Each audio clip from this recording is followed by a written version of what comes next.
And welcome. Today we'll be installing Python. To get started, we'll open up a web browser and navigate to python.org. This is the official site for Python. We'll hover over the Downloads tab and we'll see a number of options. Depending on what operating system you'll look to install Python on, you'll have a subsequent option in which you'll select. Today we'll be installing Python on Windows, so we'll select the Windows option. The next screen highlights to us pre-releases of Python, but then also stable versions of Python as well. We'll look to install the latest stable version of Python, and as of this recording, that's Python 3.8.1. In the section below it, we'll see a number of options. If we're going to install a Python on a 32-bit system, we'll install the x86 executable installer.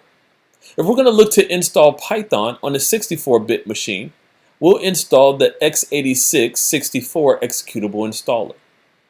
For me, I'll be installing it on a 64-bit machine, so I'll click that option.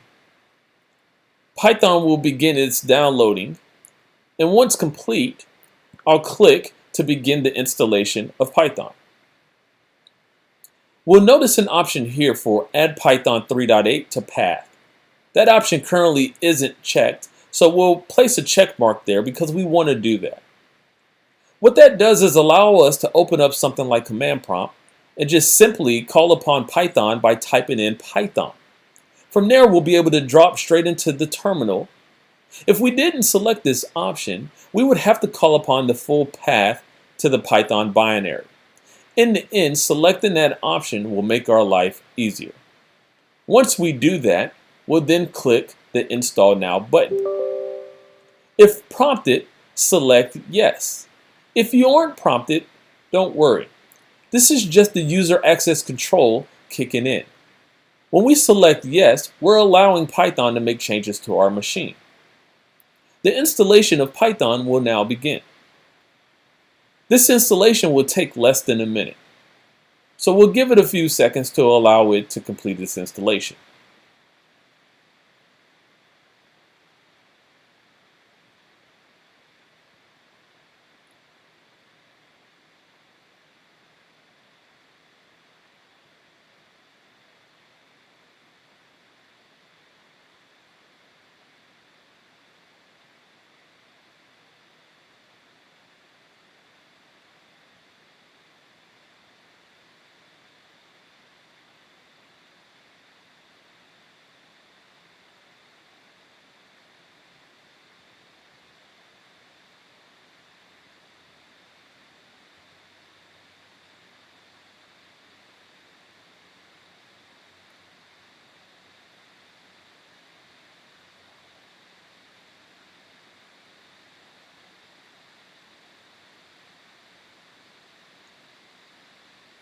And just like that, Python is successfully installed.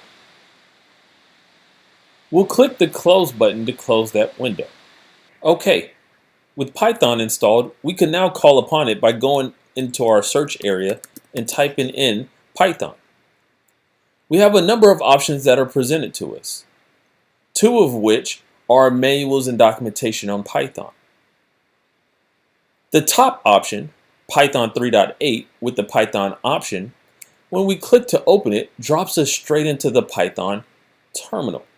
From here, we can start doing our coding like we would any other time.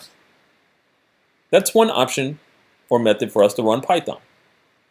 We could also come back in, type Python, and we can select idle.